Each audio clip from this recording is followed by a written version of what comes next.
Drama serial तकदीर में आज की एपिसोड में नबील का फ़ोन आता है और माहीन से पूछता है कि तुम्हारा मोबाइल कहाँ है, मैं इतनी देर से तुम्हें कॉल करने की कोशिश कर रहा था लेकिन तुम फ़ोन क्यों नहीं उठा रही। वो कहती है कि मेरा फ़ोन मॉल में किसी ने छीन लिया था, मैं पर्स में था, पता नहीं कौन निकाल कर ले गया। नबील कहता है इतनी लापरवाही अच्छी नहीं होती, चलो खैर मैं भाई से कहूँगा तो मैं नया मोबाइल ले देना। माहीन कहती है हाँ चलो ठीक है, खुश हो जाती है। फिर वो कहते हैं एक दूसरे को अपना ख्याल रखना, फ़ोन बंद कर देते हैं। वहाँ उसकी सास खड़ी होती हैं और कहती हैं कि तुम तो मॉल गई नहीं तो तुम्हारा मोबाइल कैसे गुम हो गया। वो कहती है कि पता नहीं घर में कहीं इधर उधर गुम हो गया, अब मुझे मिल नहीं रहा। तो उसकी सास कहती है तो तुमने झूठ क्यों बोला नबील से। वो कहती है कि वो मुझे दोबारा कहेगा पूरा घर चेक करो और मैंने घर चेक करना नहीं, मैं ऑलरेडी सारा घर देख चुकी हूँ और थक चुकी हूँ, तो इसलिए मैंने झूठ बोल दिया।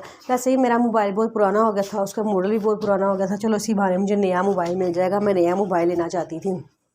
उसके साथ कहते कि देखो बीबी, मेरे बच्चे बड़ी दिन रात मेहनत करके ये घर को इस काबिल बनाया है, तुम फजूल खर्ची में पैसे मत उड़ाओ, आइंदा ध्यान रखना, लापरवाही मत ना करना। ये कह के वो गुस्से से वहाँ चली जाती है। तो फिर वो तो वहीं दिल में कहती है ये तो है इस खुदा की कंजूस औरत, कह के वो वहाँ से चली जाती है। रोमी अपनी मम्मा के पास जाती है तो देखती है कि उसकी मम्मा रो रही होती हैं। वो उन्हें कहती है कि मम्मा आपको क्या हुआ है, मुझे सारा कुछ बताएं, आप क्यों इतना परेशान है। उसकी मम्मा उसे सारी बात बताती हैं तो वो कहती है कि मम्मा ये कैसे हो सकता है कि अरसल भाई भाभी की बात पे यकीन कर लिया और आपकी बात पे यकीन नहीं किया। तो उसकी मम्मा कहती हैं कि हाँ बेटे ये हो चुका है, उसने उसकी बात पे यकीन किया, मेरी बात पे कोई यकीन ही नहीं किया और उसका साथ दे के वो वहाँ से चला गया था, मैं खड़ी देखती ही रही। तो रूमी कहती है कि मम्मा आपने उन्हें कुछ कहा क्यों नहीं। उसकी मम्मा कहती है कुछ कहने का फ़ायदा नहीं है बेटा, ये शादी वाला घर है, यहाँ पे खामोश रहना ही बेहतर है। वो कहती है कि मम्मा मैं बात करूँ भाई से। तो कहती है कि नहीं, मैं फ़िलहाल कोई तमाशा नहीं लगाना चाहती, अभी चुप कर जाओ, इस बात को बाद में डिस्कस करेंगे। तो वो कहती है कि मामा इस तरह खामोश रहने से तो बात और बढ़ जाएगी। उसकी मम्मा कहती है कि मुझे पता है बेटा, लेकिन अभी फ़िलहाल खामोश रहना ही में बेहतरी है। दूसरी तरफ हमनारी मम्मा से कहती है कि मामा रूमी पहुंच गई है। उसकी मम्मा कहती है हाँ बेटा मुझे पता है रूमी आ चुकी है। तो उसकी वो कहती है कि कहीं मुमानी सारी बात रूमी को क्यों ना बता दें।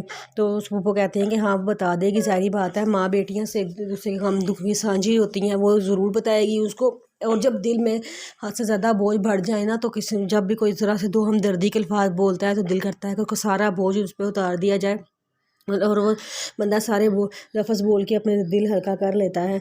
तो वो कहती है कि मम्मा आपको कुछ होगा तो नहीं ना, अरसल को अपनी तरफ तो नहीं ना कर लेगी। उसकी मम्मा कहती है कि नहीं, जो अरसल ने अब भाभी की तरफ से उनके दिल में बाल आ गया है, अब वो कभी भी भाभी की बात नहीं सुनेगा।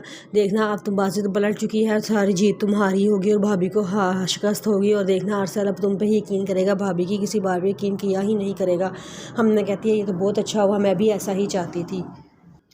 जूनी को असद घर लेके जा रहा होता है तो कहती है कि कब तक तुम ये ड्यूटियाँ पूरी करती रहोगी। तो साथ कहता है कि मैं जब तक मेरी ज़िंदगी है आखिरी सांसों तक मैं तुम्हारी ये ड्यूटी पूरी करूँगा। जूनी कहती है कि बस कर दो दिखावे की मोहब्बत, तुम्हें पता है मैं शहजाद से मोहब्बत करती हूँ, उसके अलावा मैं किसी से मोहब्बत नहीं कर सकती और उसके अलावा मैं किसी को अपने दिल में जगह भी नहीं दे सकती। वो कहता है कि तो तुम कितनी मोहब्बत करती हो उससे। वो कहती है कि मैं इतनी ज़्यादा मोहब्बत करती हूँ कि उसकी जगह मैं किसी को नहीं दे सकती। तो वो कहता है कि अच्छा चलो ठीक है। जूनी कहती है कि हाँ तुम जेलस होते हो ना जब मैं उसका नाम लेती हूँ, तुम्हें जेलसी तो होती होगी। वो कहता है कि मुझे क्यों जेलसी होने लगी। जूनी कहती है कि हाँ होती होगी ना, जब तुमने अपनी बीवी को किसी के साथ देखते हो, तुम्हारा चेहरा जिस तरह का बना था मैं देख गई थी। जिस पे वो कहता है कि मेरी बात सुनो, वो तुम्हारे साथ बिल्कुल भी सिंसियर नहीं था।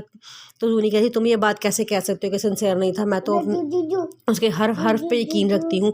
जिस पे साथ कहता है कि जब वो तुम्हें मिलने के लिए तुम्हारे घर आया था, मैं उसका चेहरा पढ़ लिया था, वो सिर्फ तुम्हारे साथ झूठ ही बोल रहा था और कोई सच उसके दिमाग में था ही नहीं। जूनी कहती है कि मैं तुम जो मर्ज़ी कहते रहो, मुझे इस बात पे कोई यकीन नहीं है। फिर साथ कहता है कि मैंने एक ऑफिस जाना है, वहाँ मैंने कुछ फ़ाइल साइन करने हैं, तो तुम थोड़ी देर के लिए वहीं पे मेरे साथ चलो। वो कहती है कि नहीं मुझे नहीं जाना। तो साथ कहता है कि नहीं तुम अंदर आके बैठ जाओ। ये कहती है नहीं मैं गाड़ी में बैठी रहूँगी। साथ कहता है नहीं नहीं तुम वेटिंग एरिया में बैठ जाना, मैं बस 2 मिनट में काम करके आ जाऊँगा। साथ उसको वहाँ बिठा के तो अंदर चला जाता है।